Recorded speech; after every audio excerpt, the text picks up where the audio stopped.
I'm going to read from my first collection of poetry, All Heathens, and then I'm going to read from a newer collection that's coming out in July. This book is about my family and our immigration from the Philippines to the US by way of Europe. And it's also about Ferdinand Magellan and the first circumnavigation of the world.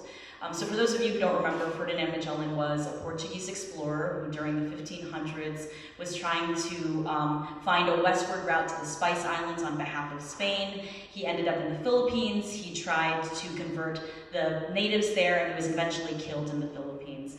But his arrival in the Philippines really marks the beginning of the history of Spain on the islands. And so in this book, I wanted to explore that early history of colonization and think about that the way that history continues to impact Filipinos today, including myself and my family. So this first poem I'm going to read is called When the Man at the Party Said He Wanted to Own a Filipino. And I was working at a law school a few years ago, and I was invited to a dinner with my boss and her husband.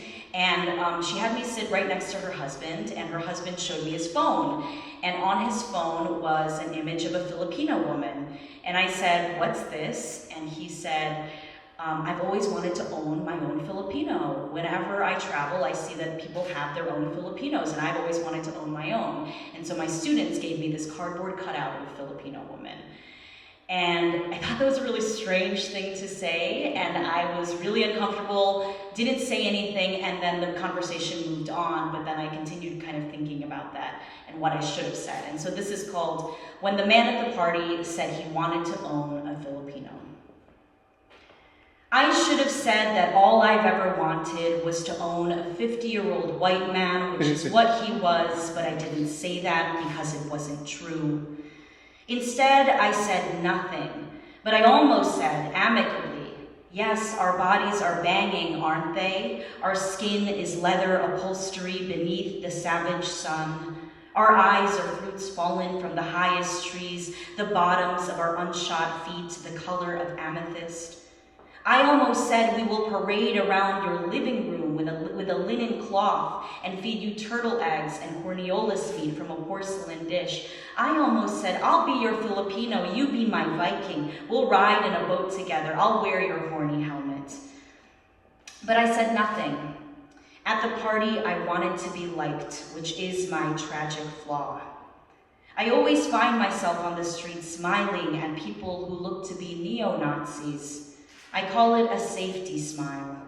Rarely do they smile back, but I would hug them if they needed it, if I think it would spare me.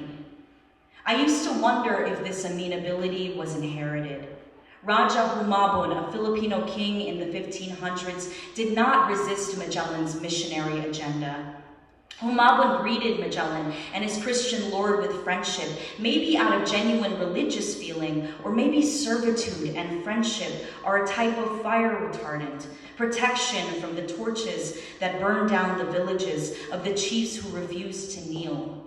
Of course, there were some who refused to kneel, and maybe this is also something inherited, along with everything else, all the possible variations.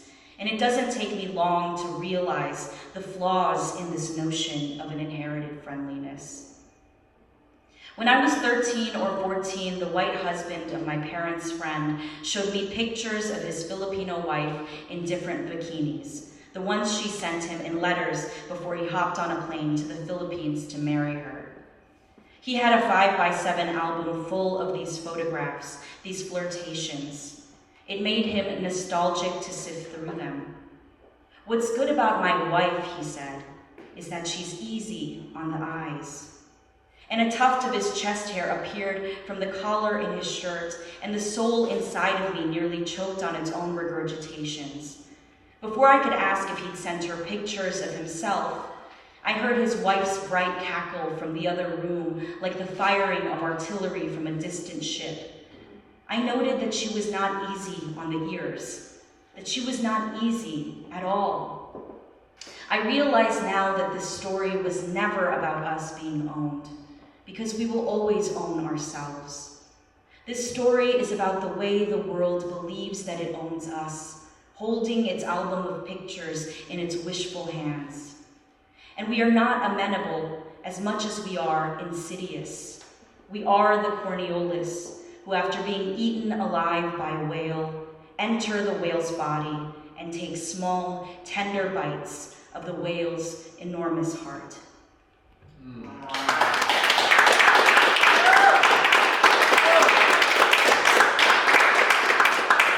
Thanks so much.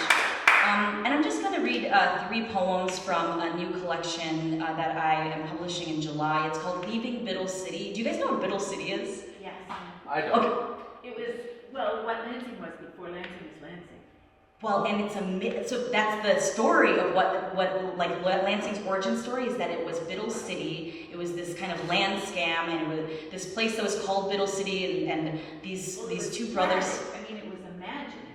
It was imaginary, and it was a myth. Okay, Yes. So anyway, I won't go into explaining the whole thing, but the book is called Leaving Biddle City, and it's this kind of imaginary version of Lansing, and me thinking about sort of my experience living here. My brother and I grew up in this mostly white, Sam too, grew up in DeWitt, a mostly white community, and just kind of thinking about sort of how that experience helped me sort of shape my identity and also shape my relationship with my Asian identity. And so this first poem is called Winter Flowers in Biddle City. And my brother is featured in it, but a sort of mid-sized version of him. So don't look at him, he's fine. Winter Flowers in Biddle City. My brother in Biddle City was famous for making the winter flowers bloom.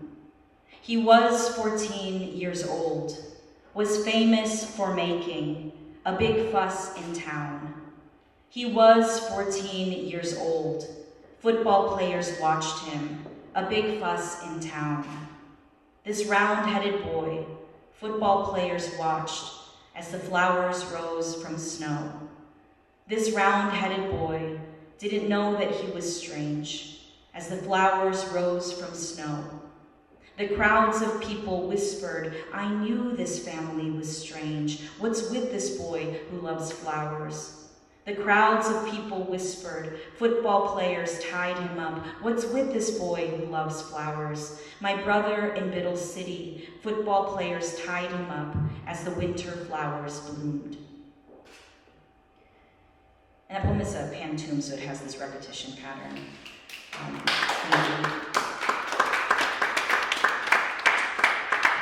And the next poem I'm going to read is called Love Song for Ayumi. And this poem is written as one long sentence. Love Song for Ayumi. Ayumi never spoke in class, never responded to anyone who talked to her, and I tried talking to her once, no reply.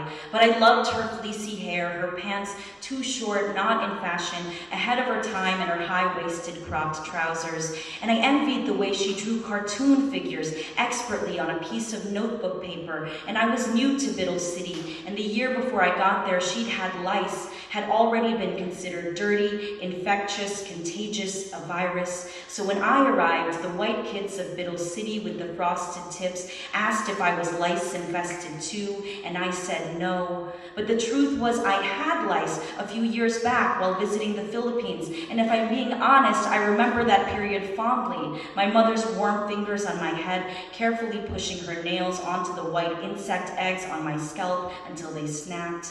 But I didn't tell anyone that I enjoyed having lice because that's weird, creepy even, because who likes lice? Maybe Ayumi. Perhaps she would have spoken to me if I told her. But she responded to no one, not even the teacher, not even the principal, and she was the only other Asian girl at my school. People claimed she knew no English, but they were wrong. Because she was a rebel, this was silence as protest. She never said a word, except one time in 7th grade health class when the teacher said, "Ayumi, what do you say if someone offers you drugs?" She replied, "Just say no." The words as clear as the Biddle City sky in springtime when it unbuttons the winter shirt to reveal the sky's bare chest, blue, blue, blue, blue, blue. And I loved the sound of her voice so much I wanted to hug her then, but she would have kicked me. I'd seen her kick other kids when they touched her, and I was a loser without a single friend. And she was a powerful girl, a fighter, never lowering herself. And I loved her, really, I loved her, but I didn't want to be her.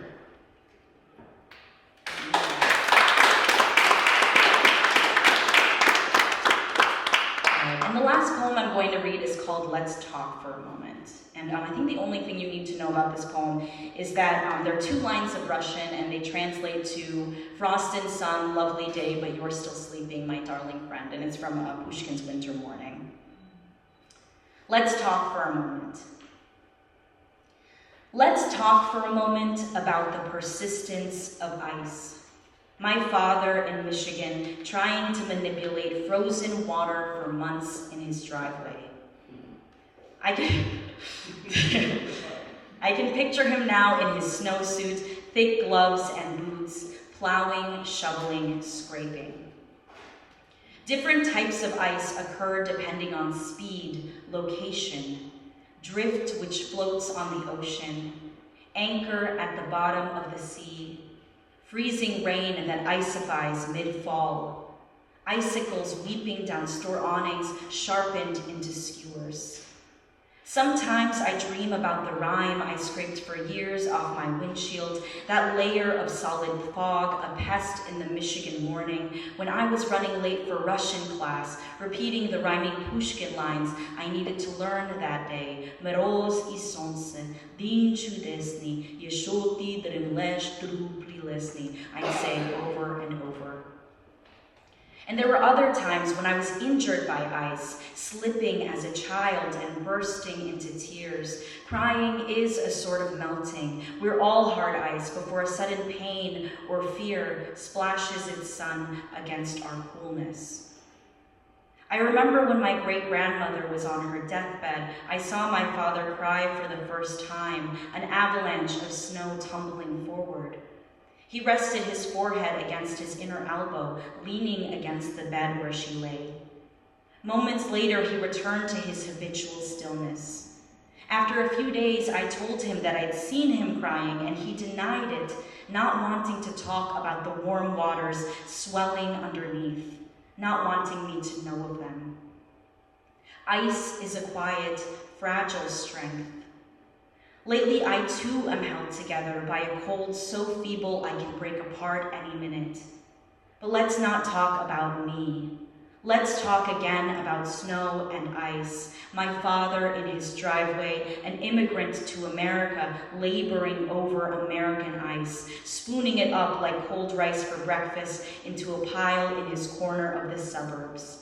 Let's talk about my father, who says he's not afraid of springtime, hate crimes against Asians, who tells me he always feels safe in his city, where he can stay inside his home, barricaded by snow, avoid other people. My father, who asks for a door camera for Christmas, who watches forensic files, learns all the different ways one can get lost or lose someone. Let's talk about the emails my father sends to my brother and me, a list of his life insurance. He says it's time to think about eternity. When I think of eternity, I always think of ice, the glaciers which persist for centuries, seracs and crevasses. It is April and my mother sends me a picture of their deck covered in snow. I imagine my father sliding on his boots, drifting quietly outside to see his wintry spring, his ungloved hands anchored in his pockets, his eyes raised to heaven, waiting for more. Thank you.